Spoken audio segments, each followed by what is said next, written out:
दोस्तों नमस्कार। विकल्प प्राणी सच्चाई की खोज में आपका स्वागत है।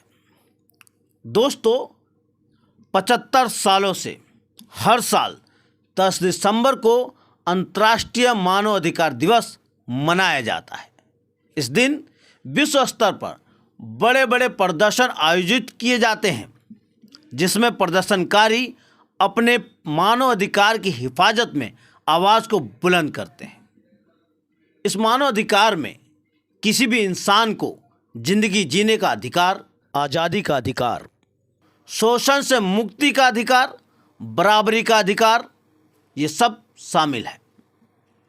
इसी अधिकार के तहत प्रत्येक मानव को रोजगार, शिक्षा, स्वास्थ्य, बिजली, पानी जैसे अनेक जो अधिकार हैं वो मौलिक अधिकार के तहत मिलता है।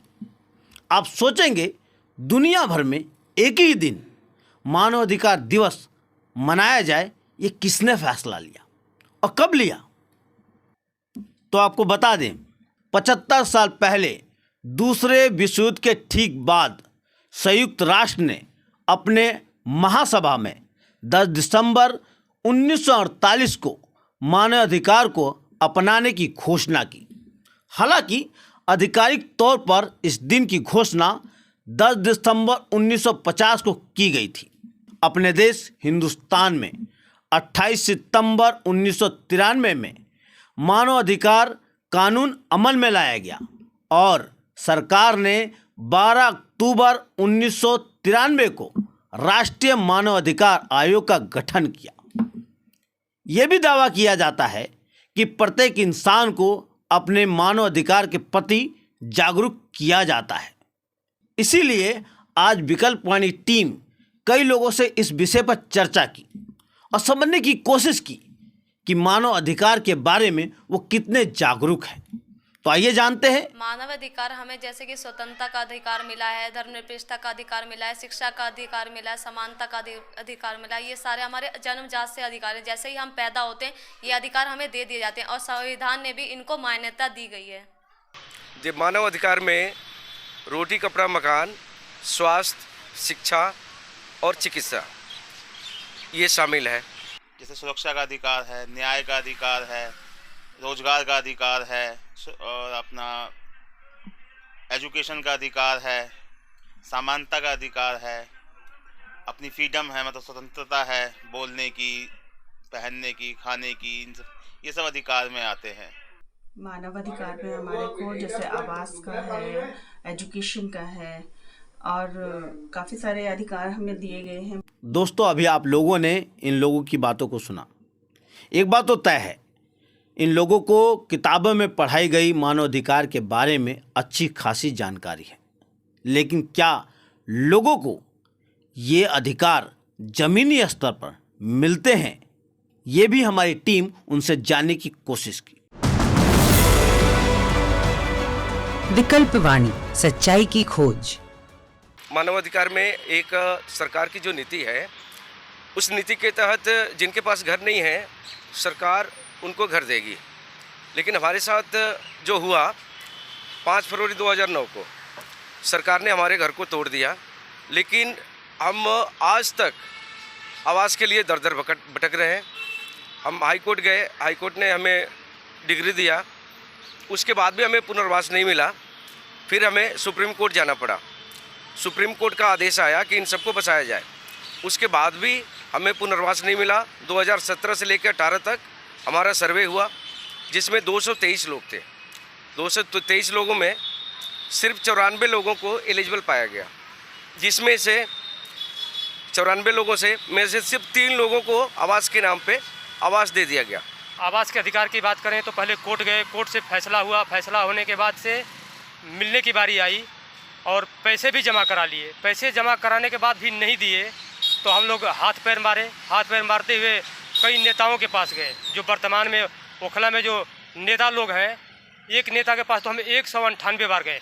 नाम जरूरत पड़ेगी तो ले भी सकता हूँ, मेरा कोई हिसाब किताब नहीं है। और एक बार भी नेता लोग मना नहीं करते हैं कि नहीं होगा, कहते हैं कि हाँ हो जाएगा, लेकिन कराते नहीं हैं। जब 198 बार गए तो थक करके बिल्कुल बंद कर दी कि अब आपके पास नहीं आएंगे।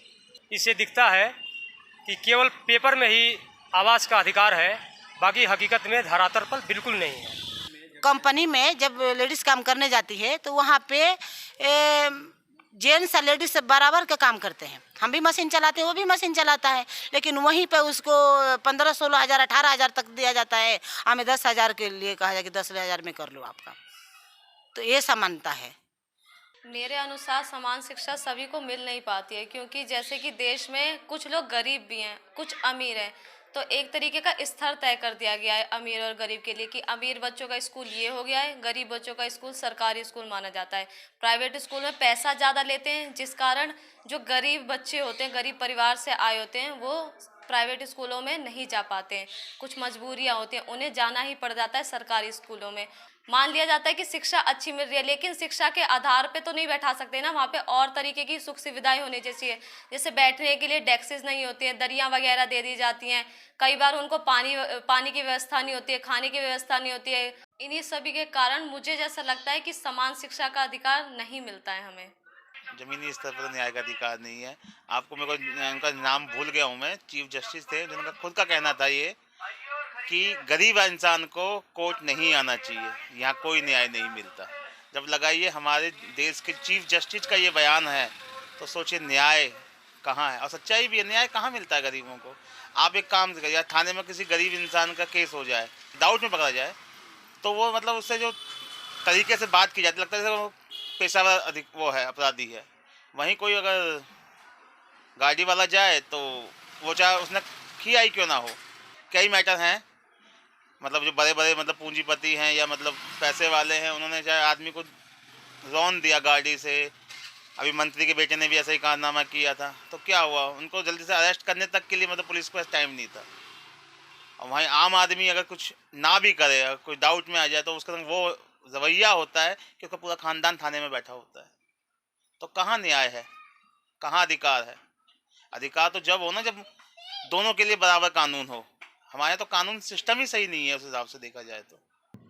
दोस्तों, अंतर्राष्ट्रीय मानवाधिकार दिवस के अवसर पर अलग अलग देशों के हुक्मरान और हमारे देश के हुक्मरान भी प्रचार करते हैं कि वे अपने नागरिकों के मानवाधिकार की हिफाजत करते हैं, मगर लोगों के जीवन का अनुभव दिखाता है संयुक्त राष्ट्र और हमारे हुक्मरानों द्वारा मानवाधिकार के दावे सिर्फ एक मुंगेरी लाल के सुनहरे सपने जैसा है, जबकि होना तो ये चाहिए सबको समानता, स्वतंत्रता, रोजगार, शिक्षा, स्वास्थ्य और बिजली, पानी जैसे मौलिक अधिकार मानव अधिकारों की संवैधानिक गारंटी होनी चाहिए, जिसे किसी भी सूरत में बिना किसी भेदभाव के सबको समानता से मिलना चाहिए, और जिसकी गारंटी राज्य और उसकी सरकार को लेनी चाहिए।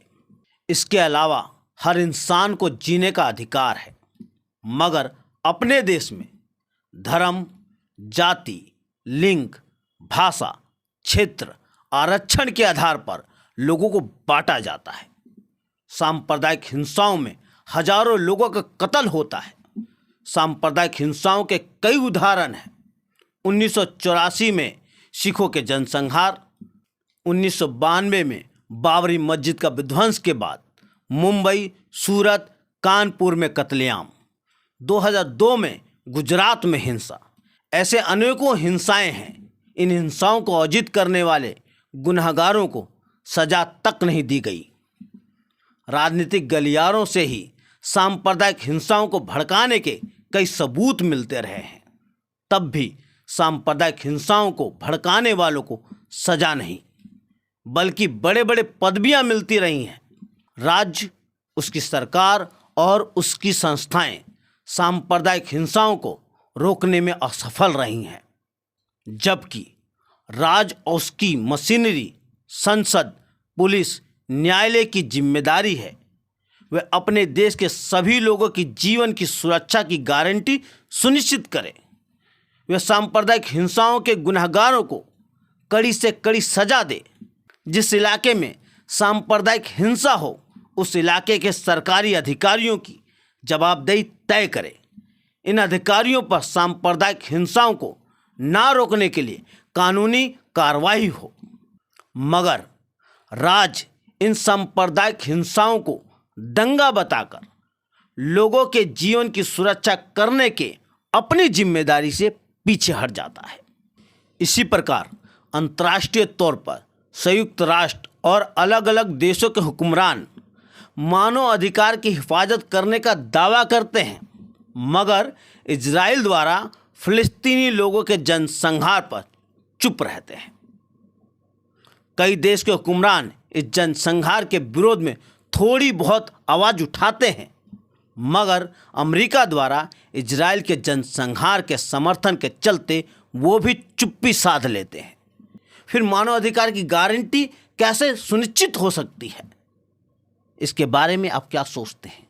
आप क्या समझते हैं? कमेंट करें और देखते रहें विकल्प वाणी, सच्चाई की खोज।